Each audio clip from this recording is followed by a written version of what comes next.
dengan mengucap Bismillahirrahmanirrahim, maka kuliah kerja nyata periode 1 2021-2022 Universitas Diponegoro nyatakan resmi dibuka. Semoga Allah Subhanahu wa taala memberikan petunjuk dan perlindungan bagi kita semua. Amin. Amin. Amin. Amin. Amin. Assalamualaikum warahmatullahi wabarakatuh. Waalaikumsalam warahmatullahi wabarakatuh.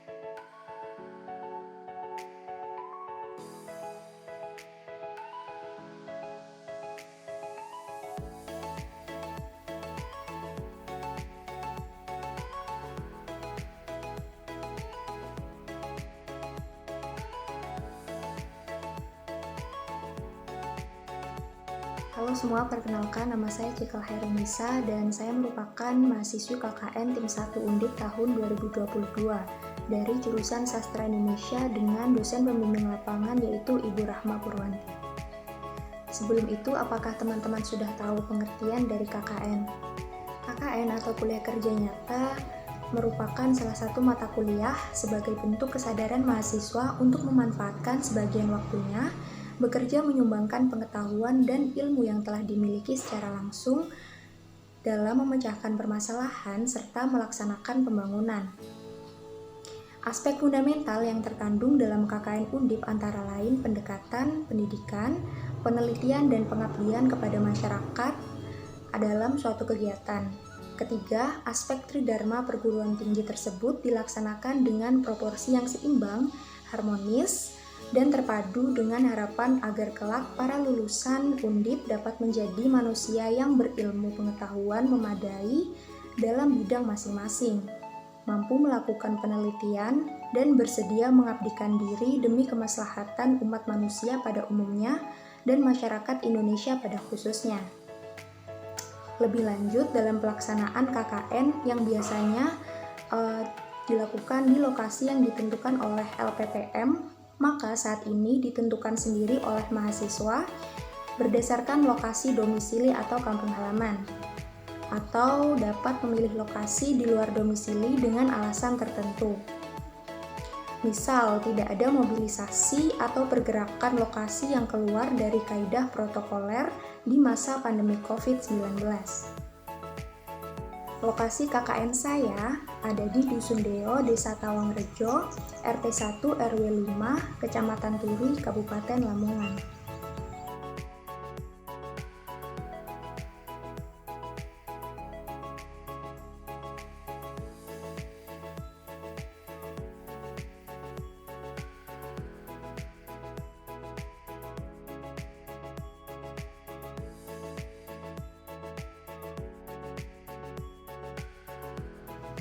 Warga Kecamatan Turi sendiri mayoritas berprofesi sebagai petani dan petambak.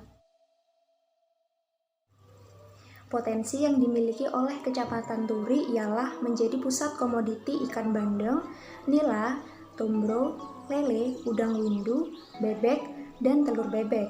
Selain itu, ada juga kelompok peternak itik dan home industry dengan produksi seperti tas plastik, kerajinan tas, dan telur asin.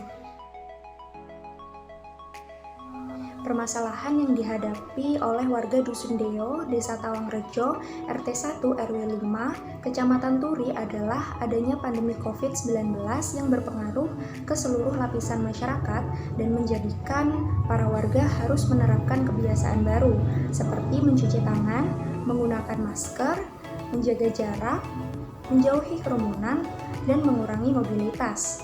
Namun masih ditemui warga yang belum menaati protokol kesehatan itu. Tema yang diangkat pada KKN kali ini adalah pemberdayaan masyarakat menuju pasca pandemi COVID-19 berbasis SDGs. Program pertama yang saya lakukan adalah sosialisasi pentingnya penerapan protokol kesehatan 5M, yaitu diantaranya mencuci tangan, memakai masker, menjaga jarak, menjauhi kerumunan, dan mengurangi mobilitas dengan menggunakan poster secara door-to-door. Hal yang melatar belakangi saya melakukan program ini adalah beberapa warga desa telah melanggar disiplin protokol kesehatan, seperti enggan memakai masker untuk mengurangi penyebaran virus corona, tidak menjaga jarak, dan jarang mencuci tangan setelah beraktivitas. Untuk itu, relevan jika diadakan sosialisasi pentingnya penerapan 5M. Program selanjutnya adalah edukasi tentang bahaya narkoba kepada murid kelas 6 SDN 2 Tawangrejo. Sekarang telah beredar makanan-makanan yang dikonsumsi oleh anak kecil seperti jajanan mengandung ganja, permen mengandung obat, dan lain sebagainya. Dari sini kita bisa melihat bahwa peredaran narkoba bisa menyentuh siapa saja. Permasalahan ini tentunya relevan dengan pengadaan edukasi bahaya narkoba kepada murid kelas 6 SDN 2 Tawangrejo. Dalam pelaksanaannya, saya membagikan catatan kecil terlebih dahulu untuk kemudian dibahas bersama-sama, dan selain itu saya juga menempelkan poster di setiap kelas, kantin, dan dekat musola. Yang ketiga adalah pendampingan belajar bahasa Indonesia anak SD kelas 6 dengan metode yang menyenangkan. Dewasa ini, pemakaian bahasa Indonesia dalam kehidupan sehari-hari mulai bergeser digantikan dengan pemakaian bahasa gaul, sehingga penggunaan bahasa Indonesia yang baik dan benar menjadi sedikit terpinggirkan.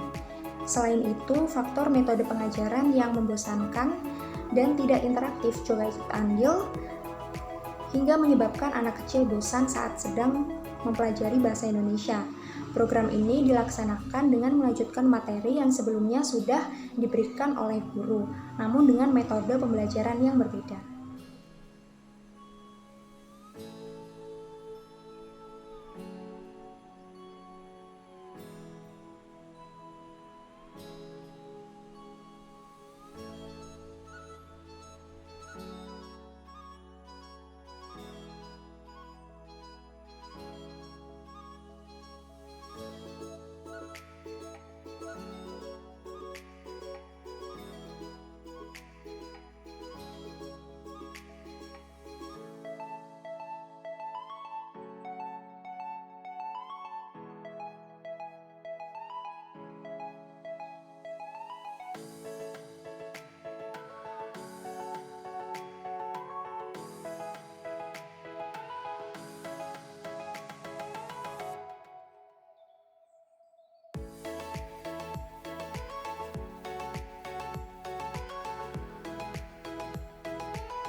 Program keempat adalah membuat kreasi majalah dinding yang menarik dengan tema stereotip gender pada anak-anak. Sebenarnya, isu gender ini sendiri sudah lama merebak di Indonesia. Namun masih banyak orang yang menyalahartikan tentang konsep gender dan kesetaraan gender.